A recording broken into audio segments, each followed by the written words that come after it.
할렐루야! 오늘도 우리를 사랑하셔서 예배의 자리로 초청하신 주님께 감사드리며 예배의 자리로 나아가도록 하겠습니다. 사도신경으로 우리의 신앙을 고백하겠습니다. 나는 전능하신 아버지 하나님, 천지의 창조주를 믿습니다. 나는 그의 유일하신 아들, 우리 주 예수 그리스도를 믿습니다. 그는 성령으로 잉태되어 동정녀 마리아에게서 나시고 본디오 빌라도에게 고난을 받아 십자가에 못 박혀 죽으시고 장사된 지 사흘 만에 죽은 자 가운데서 다시 살아나셨으며 하늘에 오르시어 전능하신 아버지 하나님 우편에 앉아 계시다가 거기로부터 살아있는 자와 죽은 자를 심판하러 오십니다.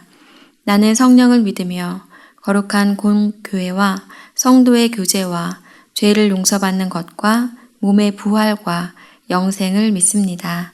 아멘. 찬송가 183장 빈들의 마른 풀 가치를 함께 찬양하시겠습니다.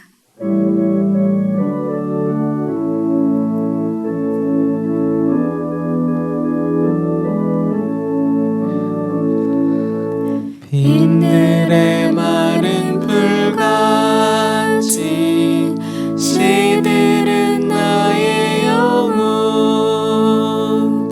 주님이 약속한 성령 간절히 기다리네 가물음에 마른 땅에 단비를 내리시듯 성령의 단비를 부어 새 생명 주옵소서. 반가운 빗소리 들려 산전이 춤을 추네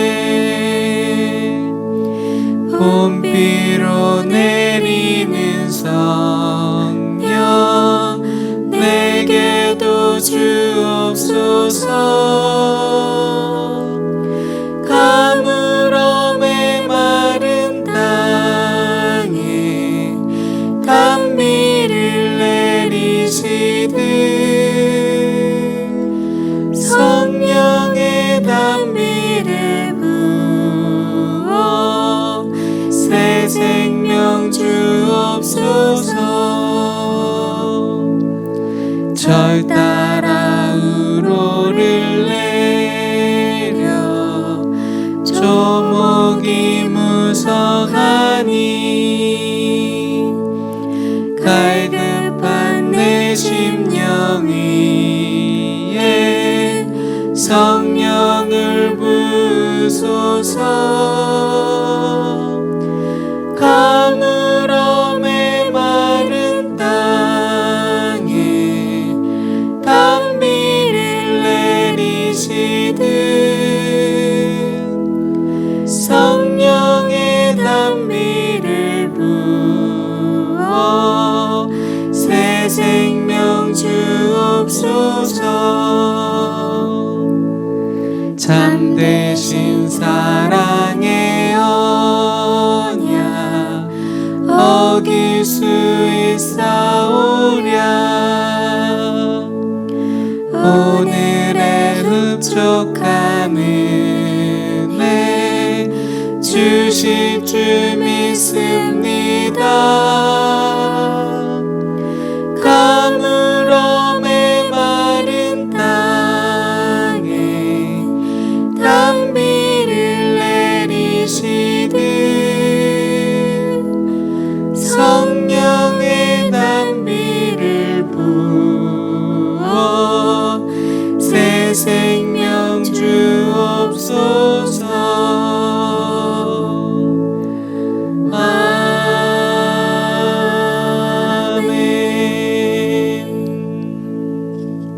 오늘 함께 나눌 말씀은 에스겔 44장입니다. 제가 가지고 있는 성경으로 구약 성경 1222면에 있습니다. 에스겔 44장 4절로 8절까지의 말씀을 제가 읽도록 하겠습니다. 그가 또 나를 데리고 북문을 통하여 성전 앞에 이르시기로 내가 보니 여호와의 영광이 여호와의 성전에 가득한지라. 내가 얼굴을 땅에 대고 엎드리니 여호와께서 내게 이르시되 인자야 너는 전심으로 주목하여 내가 내게 말하는 바 여호와의 성전의 모든 규례와 모든 율례를 귀로 듣고 또 성전의 입구와 성소의 출구를 전심으로 주목하고 너는 반역하는 자 곧 이스라엘 족속에게 이르기를 주 여호와께서 이같이 말씀하시기를 이스라엘 족속아 너희의 모든 가증한 일이 족하니라.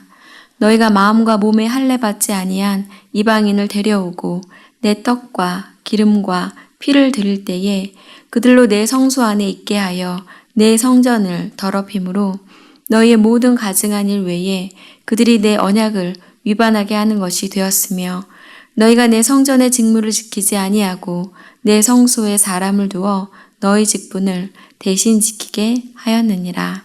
아멘.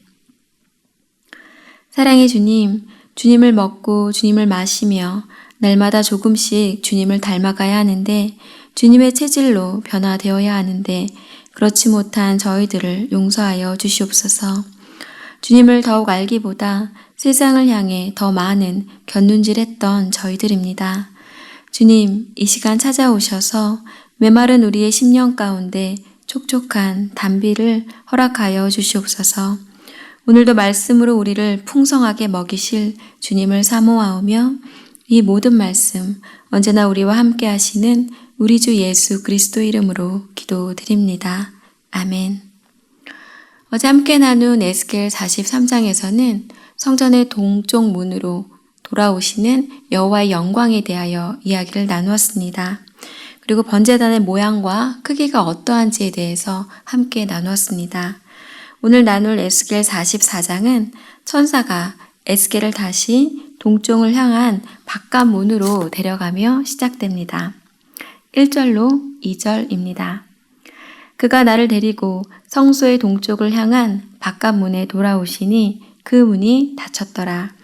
여호와께서 내게 이르시되 이 문은 닫고 다시 열지 못할지니 아무도 그리로 들어오지 못할 것은 이스라엘 하나님 나 여호와가 그리로 들어왔음이라. 그러므로 닫아줄지니라. 성전의 동쪽 문은 특별한 의미가 있습니다. 그 문으로 여호와의 영광이 떠나갔고 그 문으로 여호와의 영광이 다시 돌아왔습니다. 하나님은 이제 말씀하십니다. 이 문은 닫고 다시 열지 못할 것이며 아무도 그리로 들어오지 못할 것이다 라고 말씀하십니다. 왜냐하면 이스라엘의 하나님이신 여호와가 그리로 들어왔기 때문입니다. 여호와의 영광이 들어온 그 문은 지극히 거룩한 문이 되었고 이제 굳게 닫혔습니다. 이것은 새 성전 안으로 돌아오신 그 하나님께서 다시는 그 성전을 떠나지 않을 것임을 말씀하시는 것입니다. 하나님은 새 성전에서 새롭게 회복된 백성들의 새 예배를 받으시며 영원히 성전 안에 거하실 것입니다.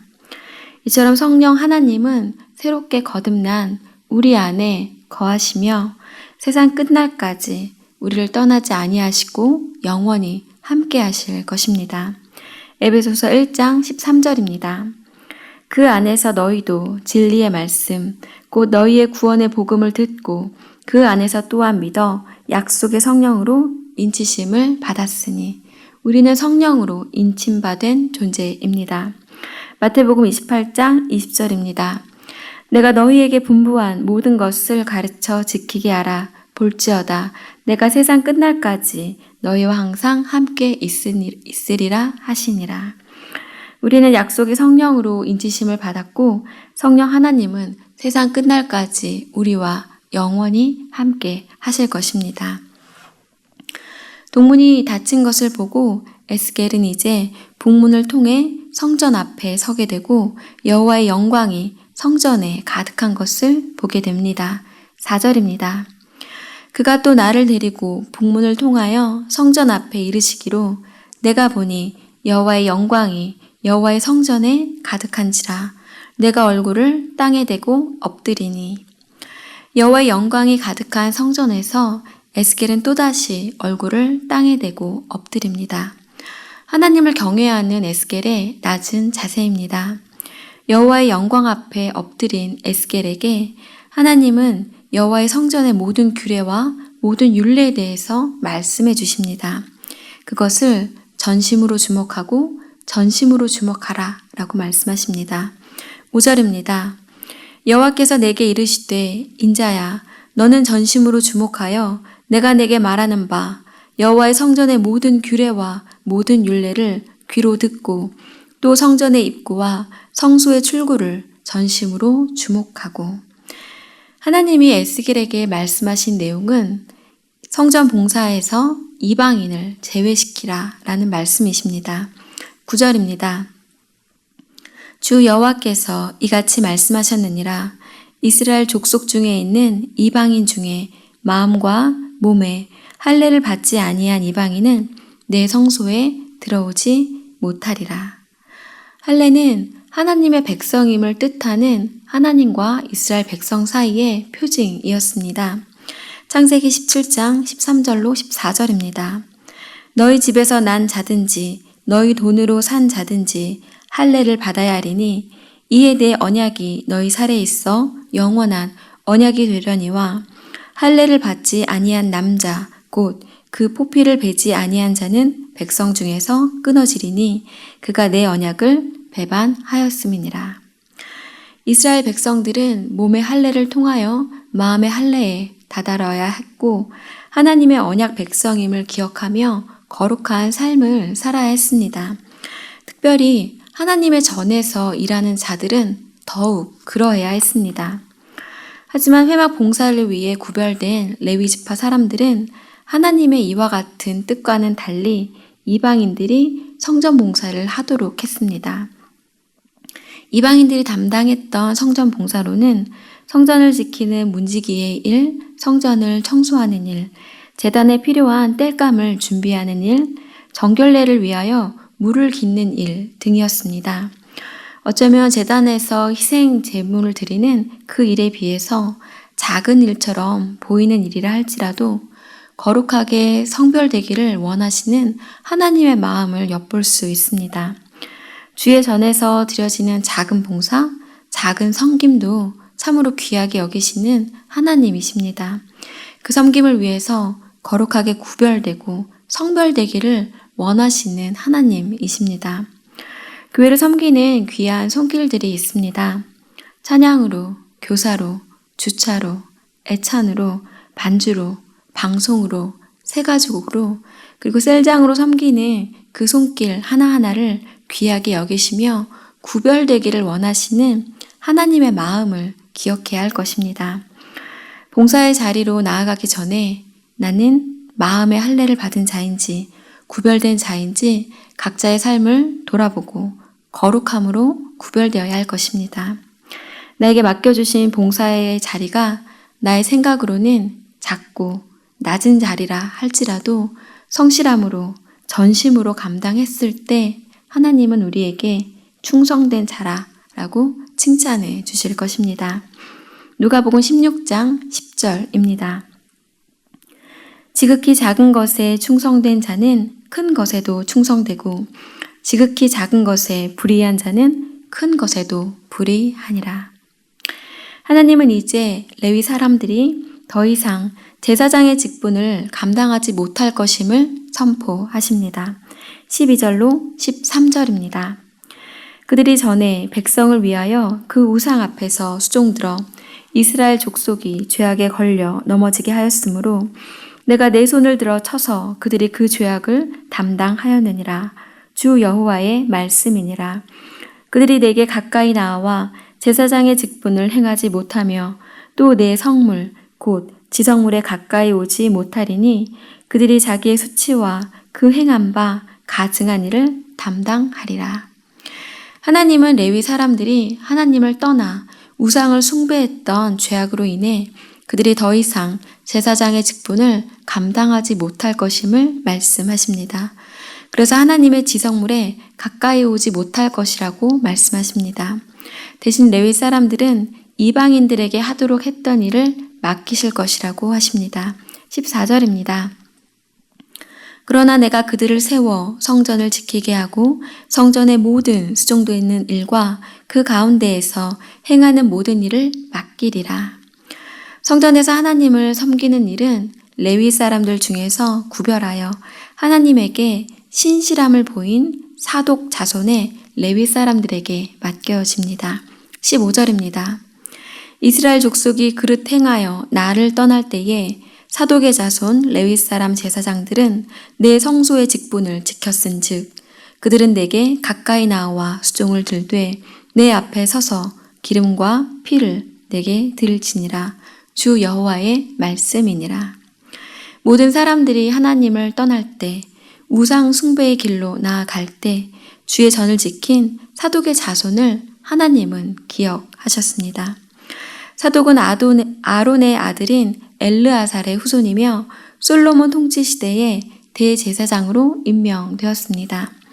솔로몬 때부터 대제사장과 제사장의 직분을 감당했던 이들은 나라가 분열된 뒤에도 우상 숭배의 제단이 아닌 예루살렘 성전에 있는 하나님의 제단에서 신실하게 봉사했습니다.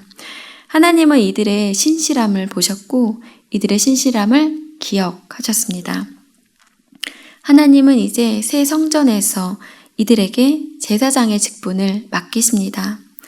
맡은 자들에게 구할 것은 충성입니다. 신실함입니다. 마음의 중심을 보시는 하나님은 우리가 어떤 마음으로, 어떤 자세로, 어떤 목적으로 봉사의 자리에 있는지 다 알고 계십니다. 내가 교회 내에서 어떤 직분에 있는지, 어떤 일을 감당하고 있는지보다 중요한 것은 내게 주어진 그 일을 나는 어떤 마음으로 감당하고 있는지일 것입니다. 디모데전서 1장 12절입니다. 나를 능하게 하신 그리스도 예수 우리 주께 내가 감사함은 나를 충성되이 여겨 내게 직분을 맡기심이니 내게 맡기신 직분, 내가 감당해야 할 봉사의 자리를 감사함으로 받아야 할 것입니다. 그 일을 감당할 능력 또한 함께 주실 주님을 의지하며 그 자리를 내게 맡겨주신 그 봉사의 자리를 지켜야 할 것입니다. 계속해서 하나님은 제사장의 의무와 규정들을 말씀해 주십니다. 하나님은 제사장의 거룩을 말씀하십니다. 제사장은 성소에서 봉사할 때 가는 베옷을 입어야 하고 성전 바깥들로 나갈 때는 제사장의 방에서 평상복으로 갈아입어야 합니다. 머리털은 단정하게 깎아야 하고 성전 봉사를 할 때는 포도주를 마시지 말아야 하며 과부나 이혼한 여인에게 장가들지 말아야 합니다. 계속해서 제사장의 임무와 제사장이 가까이 하지 말아야 할 것에 대해서 알려주십니다. 이러한 말씀들을 통해서 제사장으로서 거룩이라는 것이 얼마나 중요한지 하나님이 그것을 얼마나 소중하게 여기시는지를 잘 알 수 있습니다. 디모데후서 2장 21절입니다. 그러므로 누구든지 이런 것에서 자기를 깨끗하게 하면 귀히 쓰는 그릇이 되어 거룩하고 주인의 쓰임에 합당하며 모든 선한 일에 준비함이 되리라. 하나님이 쓰시기에 합당한 선한 일에 준비함이 되는 귀한 그릇이 되려면 먼저 깨끗하게 구별되어야 합니다. 정결하게 거룩하게 구별되어야 주님 손에 쓰임받는 하나님이 쓰시기에 합당한 그릇이 될 수 있음을 기억해야 할 것입니다.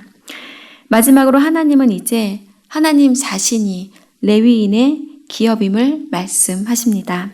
28절입니다. 그들에게는 기업이 있으리니 내가 곧 그 기업이라. 너희는 이스라엘 가운데에서 그들에게 산업을 주지 말라. 내가 그 산업이 됨이라. 여호수아 때에도 모든 지파에게 땅을 분배할 때 레위 지파에게는 땅을 분배하지 않았습니다. 왜냐하면 하나님 그 자신이 레위 지파의 기업이기 때문이었습니다. 이 말의 의미는 하나님이 직접 레위 사람들, 제사장들의 생계를 책임져 주실 것을 말씀하십니다. 하나님이 직접 제사장들이 살아가는 데 필요한 의식주를 책임져 주실 것이기 때문에 제사장은 오직 하나님을 섬기는 일에만 전념할 수 있도록 하셨습니다. 때문에 제사장이 해야 할 일은 거룩과 구별이었습니다. 에스겔 44장 말씀에 비추어 우리들의 삶을 돌아보기 원합니다. 제사장이 해야 할 일은 의식주에 우리의 온 마음과 생각을 집중하는 것이 아니라 하나님을 섬기기 위해 나는 얼마나 정결하게 거룩하게 구별되었나 하는 것에 신경 쓰는 것입니다. 우리는 그리스도 안에서 하나님을 기업으로 받은 사람들입니다. 우리의 관심은 거룩과 구별이 되어야 합니다. 디모데후서 2장 22절입니다. 또한 너는 청년의 정욕을 피하고 주를 깨끗한 마음으로 부르는 자들과 함께 의와 믿음과 사랑과 화평을 따르라. 오늘 하루 묵상하기 원하는 말씀입니다. 먹고 사는 것에 온 마음을 쏟는 것이 아니라 의와 믿음과 사랑과 화평을 따르는 삶을 살아야 할 것입니다. 특별히 주를 깨끗한 마음으로 부르는 자들과 함께 그 일을 해 나가야 할 것입니다. 셀 가족들, 교회 공동체 안에서 한 마음으로 의와 믿음과 사랑과 화평을 따르는 저와 여러분이 되시기를 주님의 이름으로 부탁을 드립니다. 주님, 감사합니다. 우리 안에 거하시며 영원히 우리와 함께 계시겠다 알려주심에 감사드립니다. 맡은 자에게 구할 것은 충성임을 기억하며 우리에게 주어진 작은 직분, 작은 봉사의 자리에도 마음을 다해 감당하는 저희들 되게 하여 주시옵소서. 하나님이 쓰시기에 합당한 정결한 그릇이 되기를 소망하며 각자의 삶의 자리에서 정결함으로 구별되는 저희들 되게 하여 주시옵소서. 하나님이 우리의 기업임을 기억하며 이 땅에서 살아가기 위해 필요한 의식주에 우리의 온 마음을 쏟는 것이 아니라 거룩과 구별을 향해 나아가는 저희들 되게 하여 주시옵소서. 날마다 들려주시는 거룩과 구별을 묵상하는 오늘 하루 되기 원하며 이 모든 말씀 우리를 위해 십자가에 달리신 우리 주 예수 그리스도의 이름으로 기도드립니다. 아멘. 이제 기도의 자리로 나아가겠습니다. 기도 제목 나누겠습니다. 우리에게 주어진 직분, 봉사의 자리를 마음을 다해 감당하게 하여 주시옵소서. 하나님이 쓰시기에 합당한 정결한 그릇이 되기를 소망하며 각자의 삶의 자리에서 정결함으로 구별되는 저희들 되게 하여 주시옵소서. 질병과 그 여파로 인해 위기 속에 있는 모든 이들에게 주님의 자비를 베풀어 주옵소서. 일선에서 환자들을 진료하고 치료하는 모든 의료진들과 공무원들을 비롯하여 모든 애쓰시는 분들을 지켜 주옵소서. 말씀을 기억하시며 이와 같은 기도 제목을 가지고 2, 3분 정도 간절함으로 기도하도록 하겠습니다. 기도하시겠습니다.